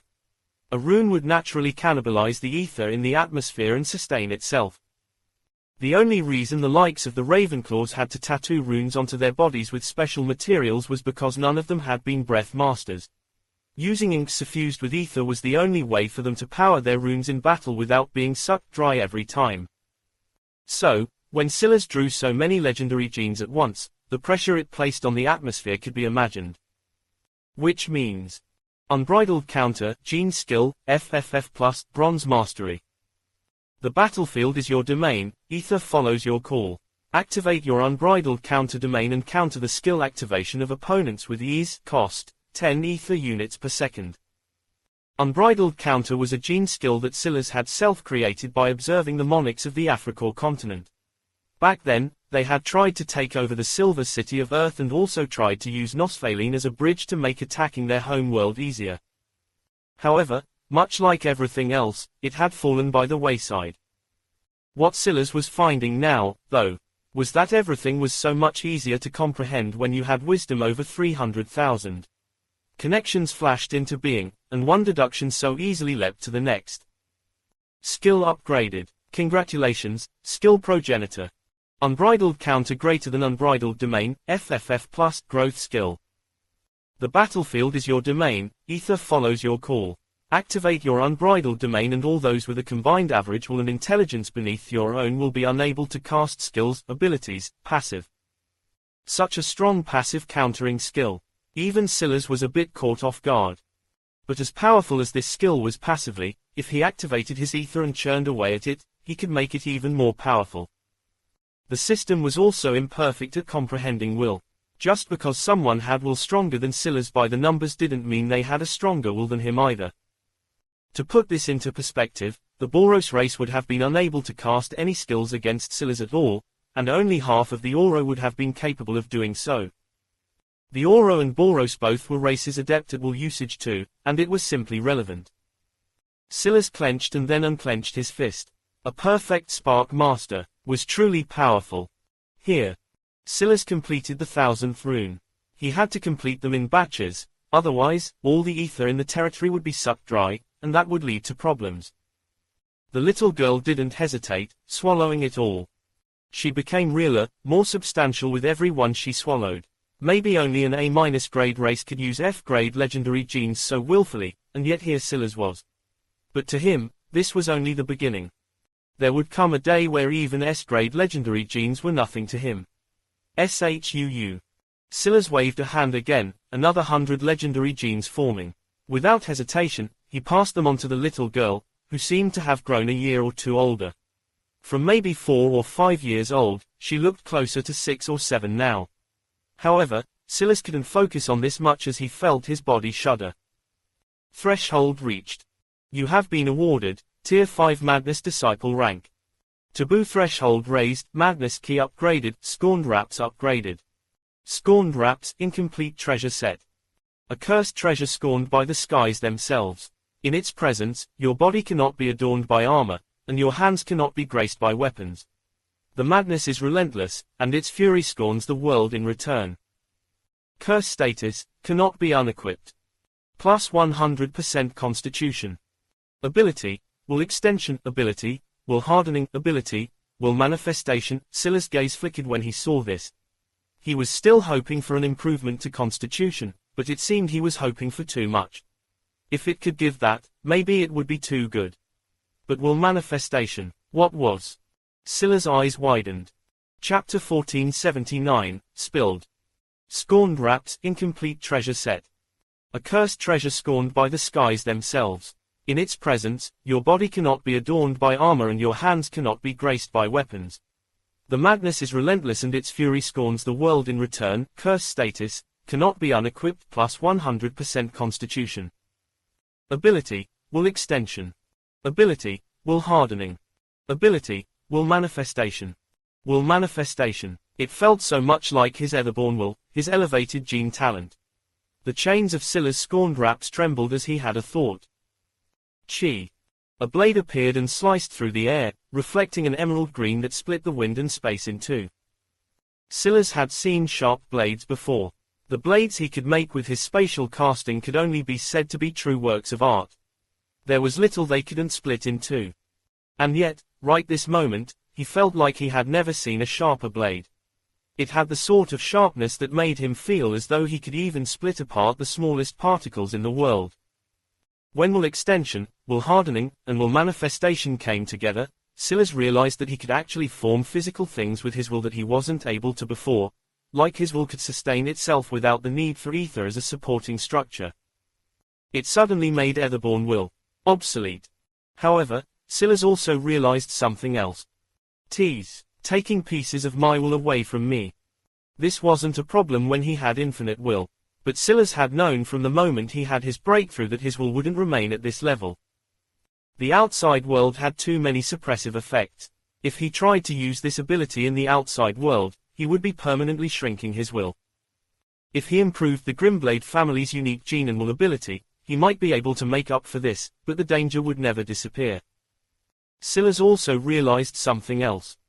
The only reason his will was so powerful in this world that even splitting atoms, or even the components that made them up, was possible was because his will was beyond what an F-grade world could suppress. But what about in the outside world? That said, if he combined this with his true pride seed in the outside world, in a critical situation, he might be able to levy an attack that even a truly powerful existence might be incapable of blocking. They still don't feel like chains. Silas looked at the chain-wrapped scorned wraps, their rattling becoming nothing but background noise to him. He clenched his fists, clenching his toes until the ground beneath him shattered. To the side, the little girl sat there, continuing to watch this without quite knowing what to say. She too felt that something was wrong here. She just didn't know what it was. Even so, she didn't feel like this was a good thing. Nothing in this world came without a cost. The scorned wraps were unlocking abilities now that they shouldn't. And that could only mean that a deadlock was coming very soon. She had been through what Silas was experiencing right now already. She knew better than almost anyone else that there was nothing about the path of the madness disciple that should be so easy. And clearly, by the fact he had exposed her so easily, Silas knew this as well. Silas took a breath and exhaled. It was time.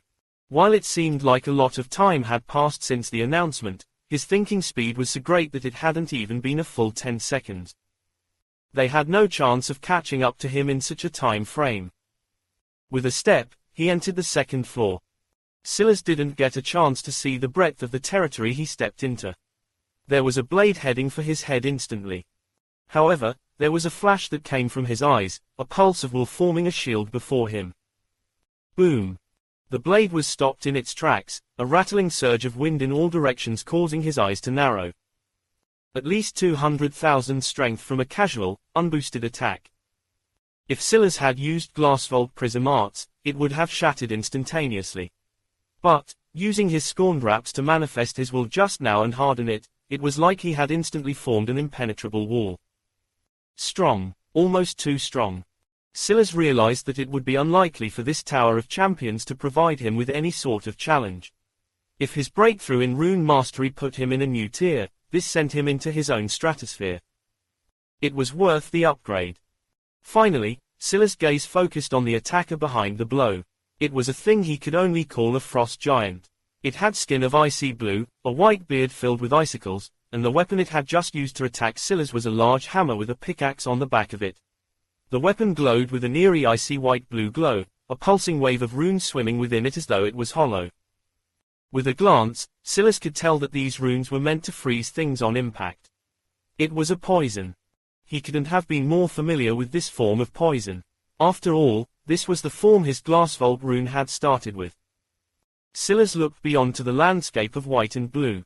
It seemed that this floor didn't wait for him to appear before triggering a quick-time event. The threats were more real and weren't just formed of runes. This made them more intelligent. If Silas was still the same, it would have been quite the problem. But this time, his eyes pulsed, his shield of will pushing the frost giant back. Confused and shocked by the strength, the creature stumbled back, only for a guillotine of will to form above its head. It was sliced in two down the plane of its ears, its body falling into a bloody mass as its inner organs spilled out. Chapter 1480, Morphic Silver. Silas rampaged through the territory until he made it to the very center of it all.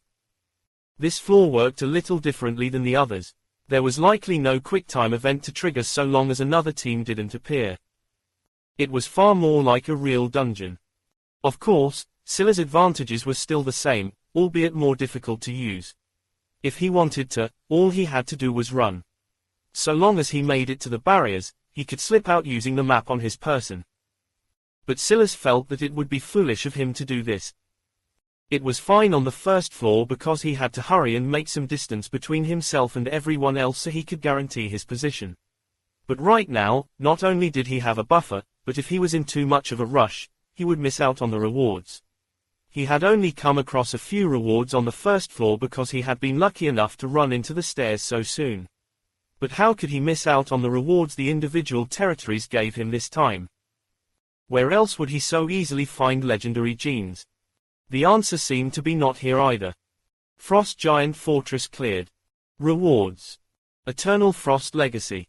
Silas couldn't help but raise an eyebrow when the tome wrapped in ice and blue runes fell into his palms. It was a rune mastery legacy, quite a powerful one too. As far as Silas could tell, though it only seemed to have descriptions up to the D grade, it was at the same level as the Time Tome and the Space Tome. Individually, of course, had Silas run into this on Earth, he would have been enamored. This actually might be perfect for Nosfaline. Silas tossed the book into his hibernation realm. Though he could use his methods to teach Nosfaline his Archon casting, it would require a level of talent she didn't have to properly execute. Silas had yet to run into a Spark Master with his level of talent, even amongst those champions he had fought. They had all been wholly inferior. As he pieced together the talent of the universe, he realized that maybe only someone of an A-grade race could match him in rune mastery at the F tier. Nosfaline was obviously far beneath that. Though he was confident in guiding her, he had to pick the right path for her first. Silas left and entered another territory. Finally, he ended up with a reward from this tower that he could actually use now. Well, aside from the legendary wisdom gene. Morphic Silver Bearings, 9th legendary. Level 1. Ability, Harden, Flow. Freely change from a state of solid to liquid and back. Mass is less than 1.05x greater than that of one's telekinetic limit. Increase physical of telekinetic limit by less than 1.05x greater than.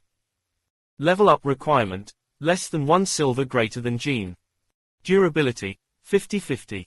There was a flash and 9 perfect silver marbles appeared before Scylla's. Though each one was only about the width of a thumbnail, Scylla's perception told him something different. Whatever special material or technique had formed these bearings had folded them in on themselves so much that their surface area was nothing short of shocking.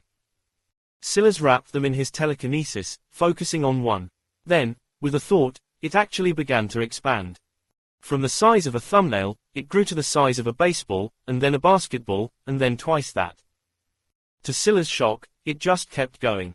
It felt like he could expand it even to the size of a small hill without the slightest effort. Part of him realized this was because of his will and telekinetic ability. Another F-tier would definitely have trouble controlling this. Without the slightest bit of hesitation, Scylla's began to feed it. It had been very long since he had had weapons that matched well with his telekinesis. If the abilities of his scorned raps were going to become so much weaker the moment he stepped out of this place, it was impossible for him not to take advantage of this. It was his first legendary path treasure of such a shocking grade. His best legendary path treasure in the past was nowhere near the legendary grade. Morphic silver bearings, 22. Legendary. Level, 50 max. Ability, harden, flow. Freely change from a state of solid to liquid and back. Mass is less than 500x greater than that of one's telekinetic limit. Increase physical of telekinetic limit by less than 10x greater than. Durability, NA. The bearings twinkled and then broke apart under Scylla's will. Changing and morphing, they became a river of silver mercury, dancing around him as though forming roaring rivers. This river was so heavy that the churning of its waves sounded akin to claps of thunder. A single movement could level an entire city with nothing more than the briefest of thoughts. And yet, just as quickly as it did this, it vanished into a single ball, the original 9 it had formed from being nowhere to see. It landed on Scylla's palm calmly, and then broke apart once again into threads, weaving into his clothing, or, rather, what was left of them. Scylla's pulled them out of his clothes and then formed a pair of glasses with them instead, the silvery lenses growing thin to the point they looked little different from real glass. Then, it all landed in Scylla's palms again. It was perfect. The only shame was that it couldn't progress beyond level 50, but as powerful as a legendary grade treasure was, Scylla's was confident it would be able to keep up with him even given his own shocking strength. Without much thought, Scylla's progressed to the next territory, clearing it even quicker with his new treasure. Unfortunately, he began to run into a string of rewards that weren't very useful to him again before he finally ran into something else interesting. Oh! Scylla's eyes narrowed. He had yet to run into a 100 foundation rune that wasn't of his own creation. This time would be the first. This concludes the chapters for today. To continue the journey, be sure to find the next chapters on our channel. If you're excited about this story as we are, please like this video and subscribe. You can also leave a comment with your thoughts on this chapters.